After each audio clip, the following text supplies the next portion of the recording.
Hey guys, meteorologist Chris Tomer here with us on the Snow Before You Go forecast, and be sure to hit the subscribe button so you're notified when my latest forecasts come out. I want to first start with my bullet points.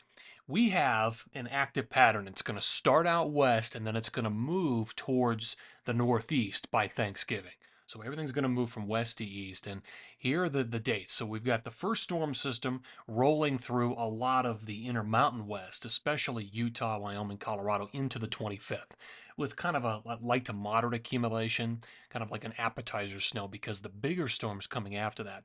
And that's 11, 25, 26, 27 coming out of California through Nevada into Utah and Colorado, where we're going to focus some very heavy snow with jet stream support, especially in Utah and in Colorado. And then that storm turns into a larger storm around Thanksgiving for the Midwest, and then it slides up into the ski areas of the Northeast. And I am forecasting potentially 1 to 2 feet of snow at many of the big ski areas in the Northeast. So we'll look at that forecast coming up here in just a sec. I want to just set the table here with water vapor satellite imagery, and on this your drier air aloft is basically the oranges and the reds. The moisture aloft is in the whites and the blues. So here's our initial storm.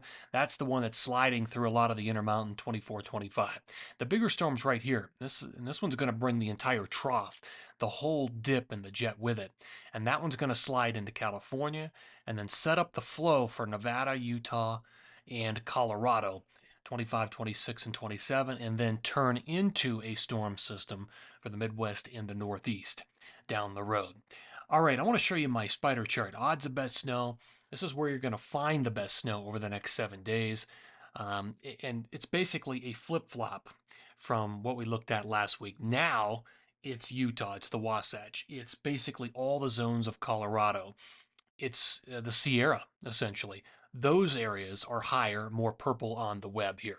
So that's what the more purple means, higher on the web, better odds of snow.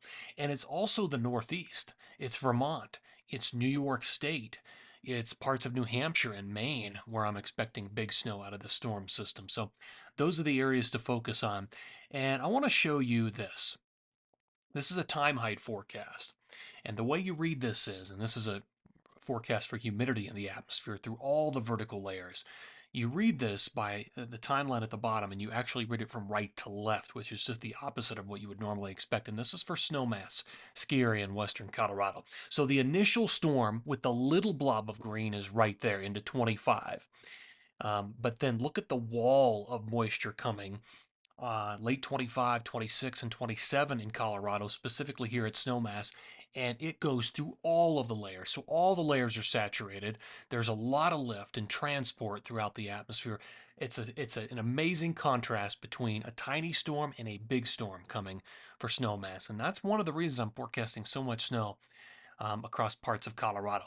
All right, let me just show you what the jet stream looks like. So by close of business, into the 25th. Here it is. So the 25th, you've got the jet stream starting to elongate from west to east. So anything that comes off the Pacific is going to be blown straight into Nevada, Utah, and eventually Colorado. And that type of orientation will help to lift the air up nicely.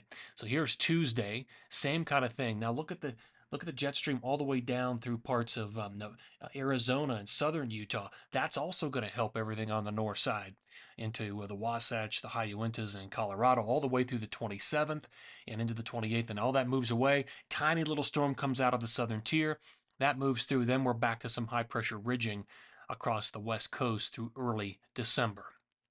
All right, let's look at the forecast radar and satellite. So this is the forecast radar and satellite. By the time we get into Monday, let's go into Monday morning. Here we are, Monday morning at 5 a.m. Here's the setup. So you've got a little bit of leftover snow running through Colorado, but the next storm system hitting the west coast. Watch what happens. Snow through the Sierra, then it starts to send the moisture out with the jet through Nevada, Utah, and into Colorado. So here's Tuesday morning. Leftover snow in the Sierra, snow in Nevada, heavy snow across the Wasatch Tetons, brushing the Tetons. It's mainly south of the Tetons, but heavy snow through the Wasatch High Uintas, heavy snow over parts of Colorado, and then it gets even better. Here we are by Tuesday in the afternoon, still snowing in many of the same areas, and even on the 27th, you've got snow now through the rest of Colorado, pretty much all day on the 27th, and then it fades away late and then it's dry on the 28th. Everything kind of shifts up into BC, and there's a little storm coming out of the southern tier right here through 11:30 and into 12:01, and then it's gone. And like I said, kind of high pressure ridging across parts of the west into early December. So how much snow? Well, here's my forecast.